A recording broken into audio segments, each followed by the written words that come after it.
Some say, look, the pastor was on fire. Yeah, I nearly got consumed by that fire.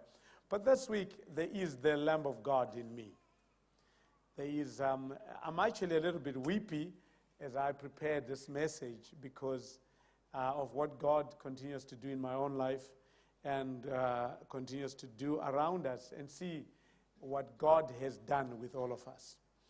I have had few conversations with my wife. Sometimes when I am focusing, or when we are focusing on my weaknesses and the things I am struggling with.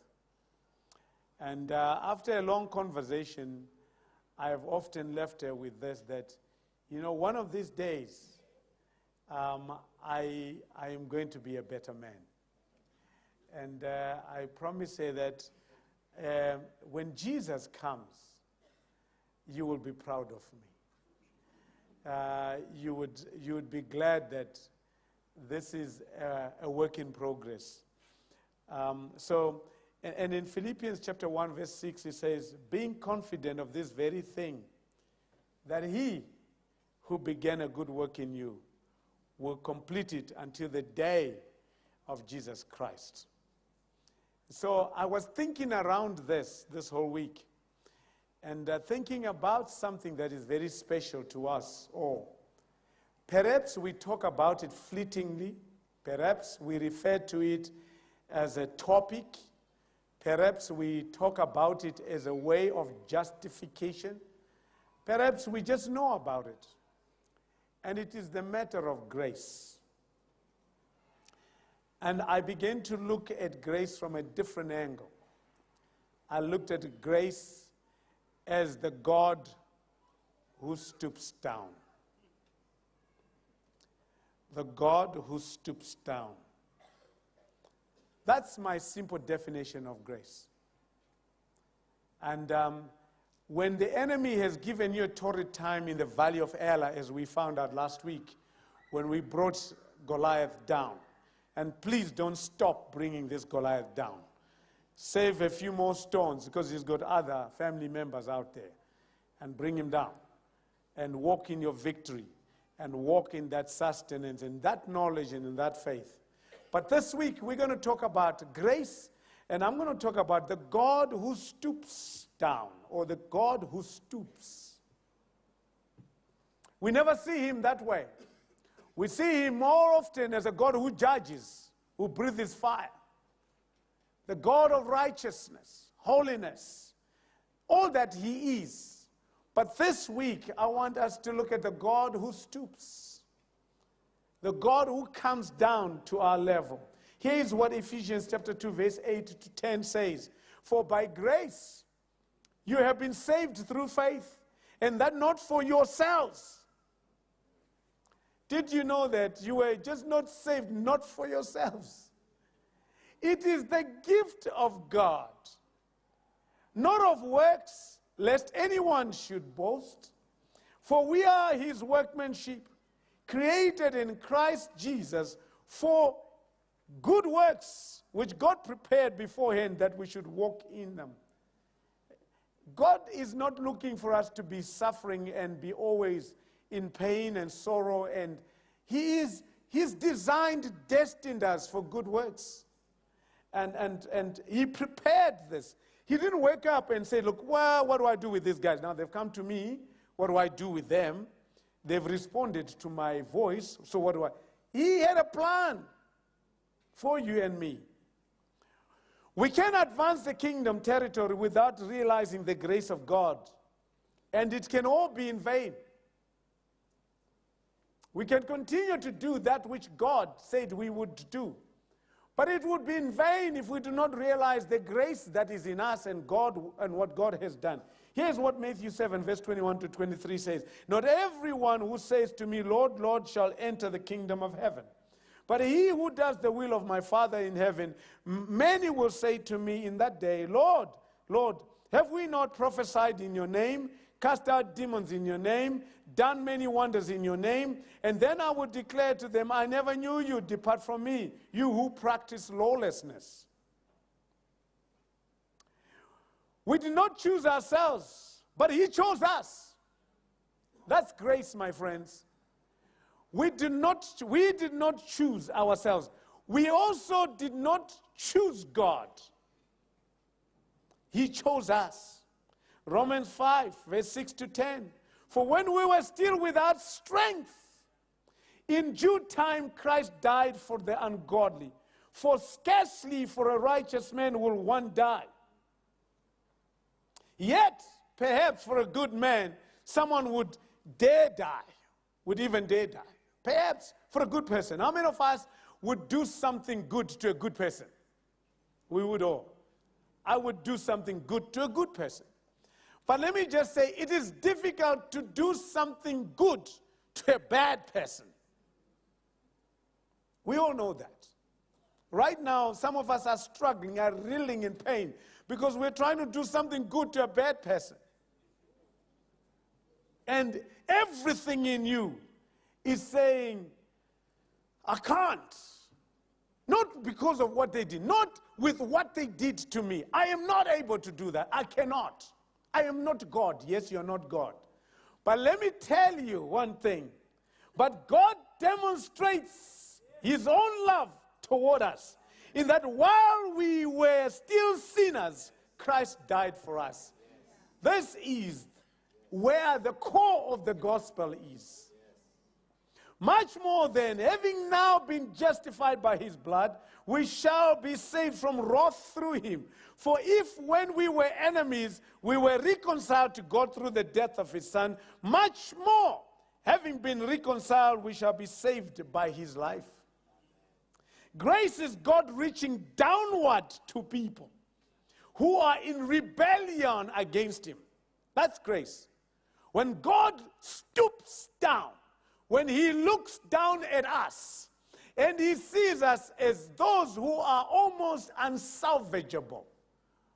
Nothing good can be taken out of us. But as we rebel, we run away from him. And some of us have been, this whole year, have been in rebellion. You have come to church. You have been going to church. You've been sinners doing the right thing. But deep down in your life, there has been rebellion. But let me tell you this morning, God is stooping down once again. He is not being encouraged by your good deeds. Is that Nkomadom? I didn't see you. It's good to see you, Mdar. Has anybody welcomed you? Have you been welcomed here? Or you have been welcomed? I arrived late here. Good to see you, Mdar. He is stooping down. He's coming down. Grace is unconditional love towards a person who does not deserve it. You and I don't deserve to be loved by God. We have no qualification. Let me just say this. We have no quality in us that draws God towards us. No, nothing. Actually, all there is everything that repels us from God. But let me tell you this morning, God is stooping down, even in your unattractiveness, even in your sinfulness, even in your waywardness, even in your rebellion. This God has decided he will stoop down. If you don't hear this, then you've missed why we ever come to church. We don't come to church because we want blessings of money and everything. It's because we want to find grace in us. We want to find him that we can face every day without condemnation. We can face every day without being abused. We can face every day without being reminded of failure. We can face every day by looking up to him, the author and perfecter of our faith. He has decided that he will stoop down.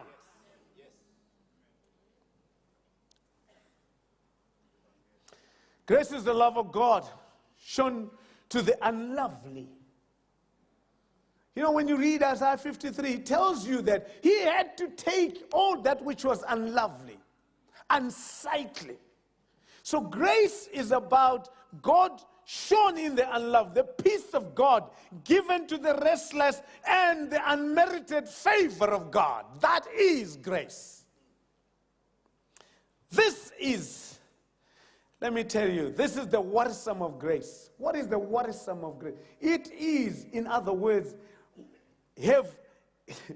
when God worries about our worries. Didn't get that one.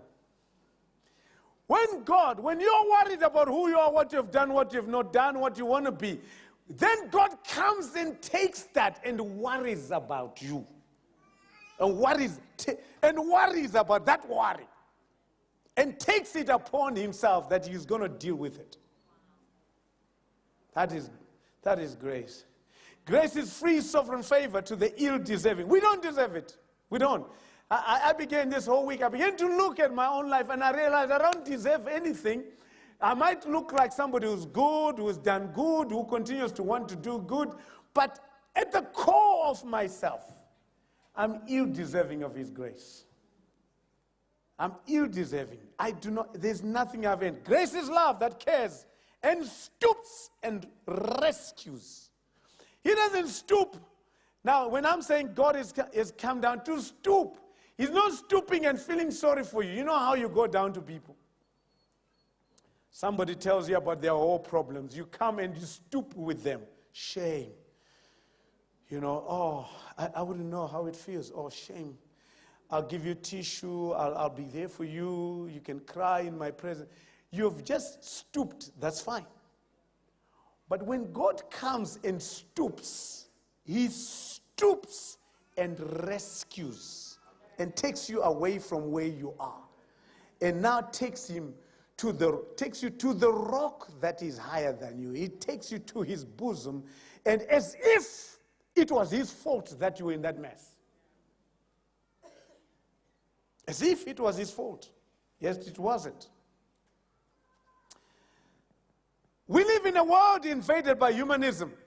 Do you know that it's very easy to drag and filter into humanism just the good behavior of human beings one to another? That in itself is not sustaining as far as grace is concerned.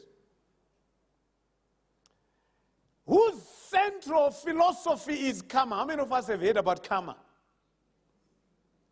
Karma says, let me tell you the philosopher karma. He says that you get what you deserve. That's humanism. It's just say, look, you do. That's where the rights are propelled from. If you look at human rights, they come from a karma philosophy. You must do to others. Not do to others, but you get what you deserve. If you do this, that's what you deserve. Because you haven't worked so hard, guess what? You're not going to prosper in life. Because you haven't done this, this is also not going to happen. That can trickle down to permeate and pervert the gospel of Jesus Christ, which says we only get what we don't deserve. Many of us today could be sitting here and say, look, I love the relationship that I'm having with God. I'm walking in no sin. I'm walking in prosperity. My health is good. My family is doing well. You can tick the boxes.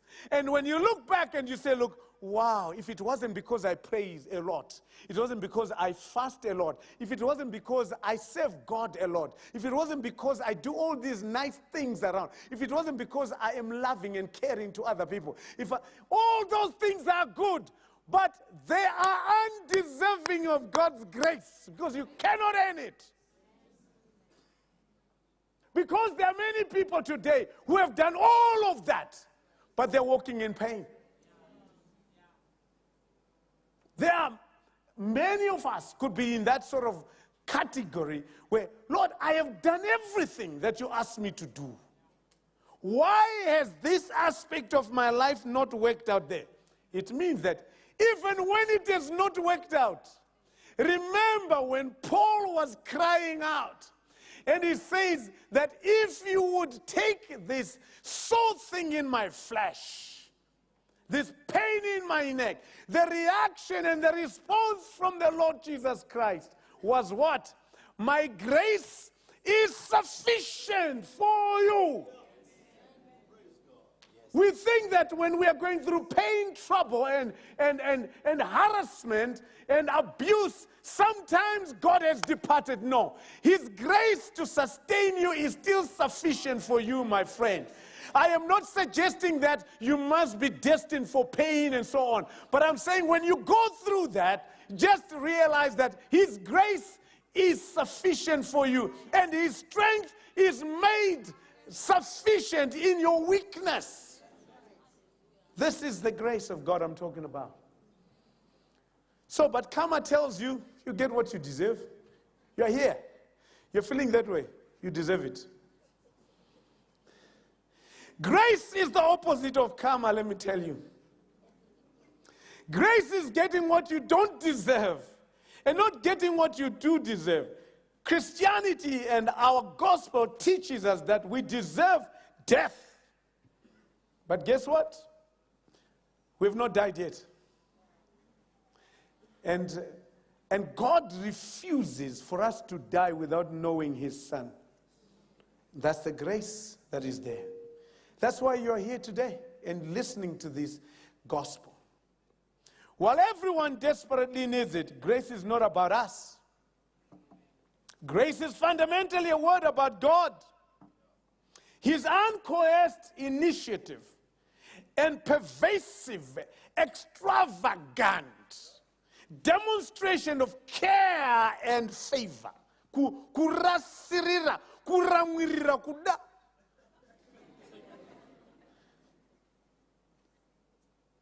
Like, there is no tomorrow. He is very reckless. It's the recklessness of God in loving.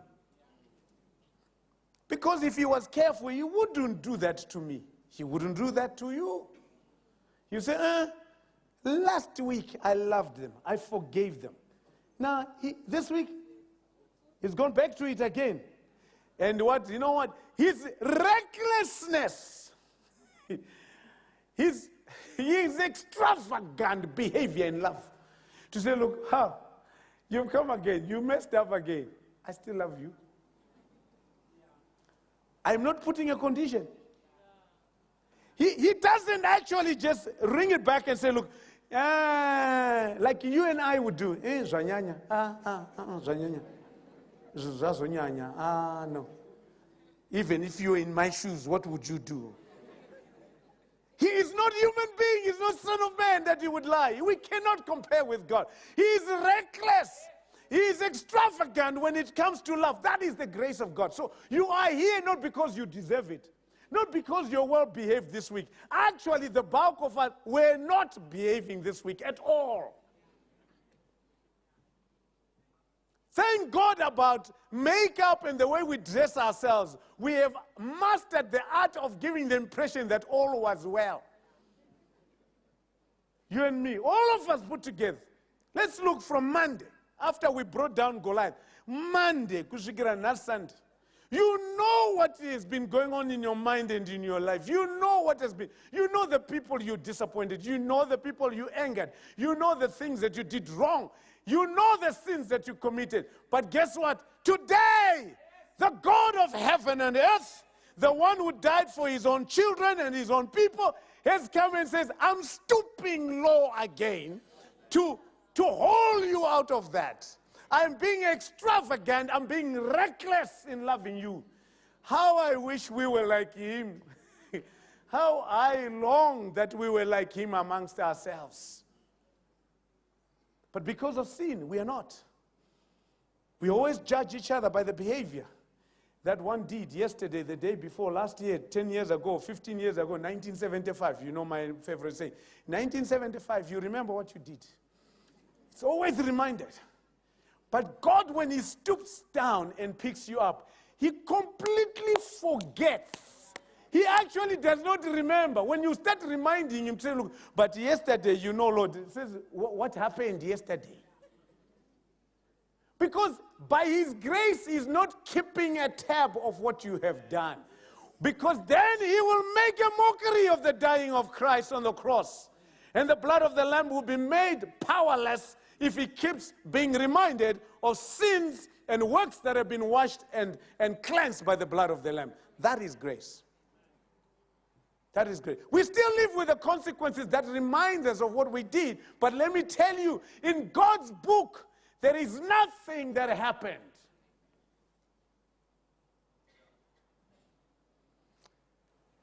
Amen? Are we together there? If we don't understand this truth, we will walk this journey without realizing what God did for us by sending his son to die on the cross.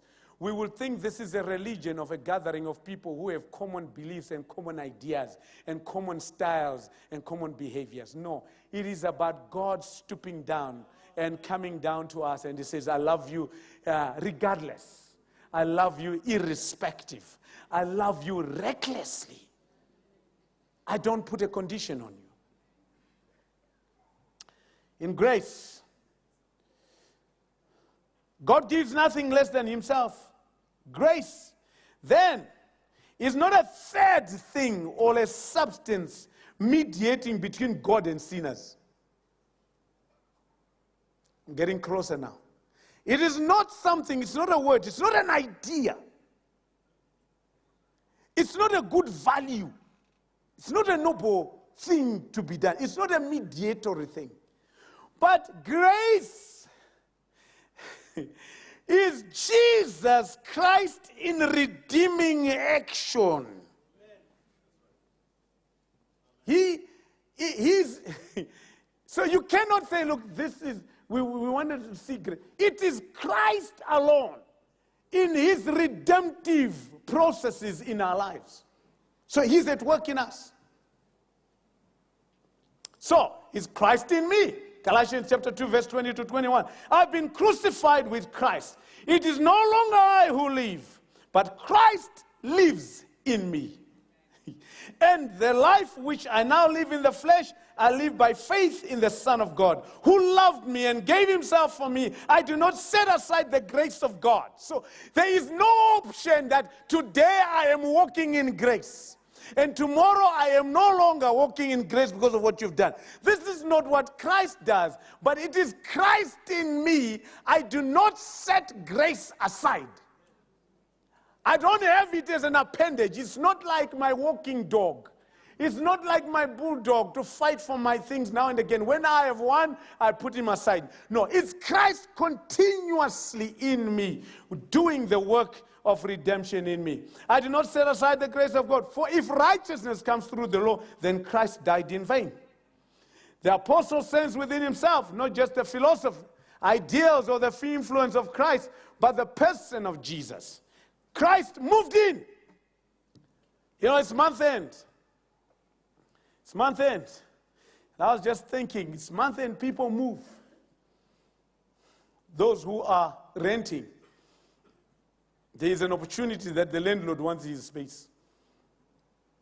And, or you found something better, or you found something cheaper, whatever it is.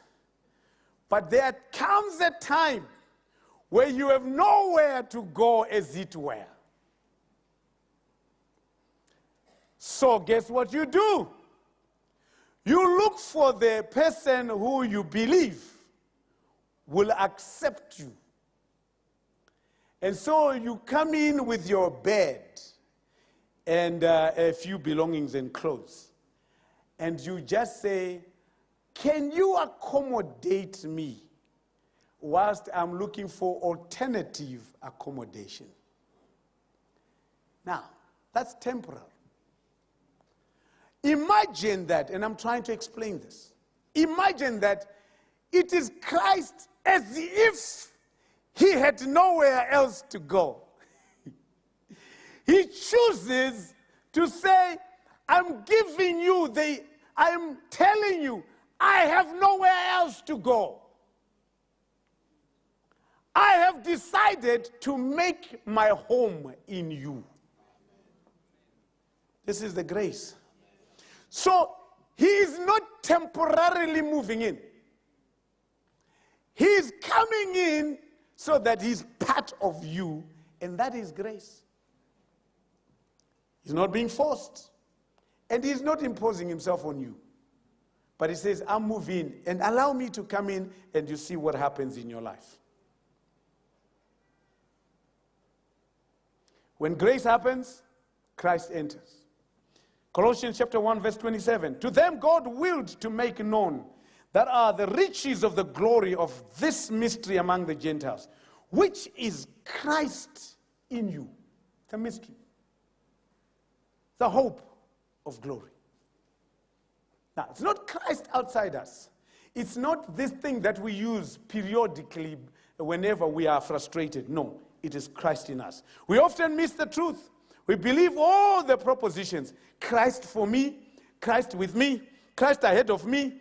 This way we are working beside Christ, under Christ, with Christ, but we never imagine that Christ in us, the hope of glory. So we always say, we'll go with the Lord. May the Lord be with you. May the Lord cover you. May the Lord support you. But we never, ever see the grace of God that says, all that is actually secondary to Christ in me. The hope of glory. This is where we should be. Walking with Christ in us. Not walking with Christ beside us. We belong to Jesus. We are Jesus Christ's. We belong to him. But even more, we are increasingly him. He moves in us and commandeers our hands and feet, asks of our minds and tongues. We sense his rearranging of the debris in our lives into that divine. You know, I was just looking back, just in this 1 year, I'm not looking in the past 10 years or 5 years or 2 years, this 1 year, how God has been rearranging the debris in my life and removing part of that debris and sorting out, putting together part of that debris. As if, you know, there's a saying that's saying, making a silk purse out of a pig's ear. Have you heard of that saying? You know, the things that would have been looked down upon are now becoming precious because of what he has been, the Christ in me, because I belong to him. He repurposes bad decisions. I've made some bad decisions. But guess what he does? When you have made a bad decision, this is what grace does. Grace doesn't continue to remind you of the bad decision you made. Christ is not sitting there and says, look, I always tell you, you don't listen. You see?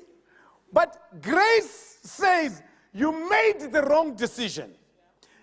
Have any of us have used the what do you call it, this thing that guides you on the road? What is it called? The GPS. There is that woman, I hate that woman. Now and again there's a man, depending on GPS you use.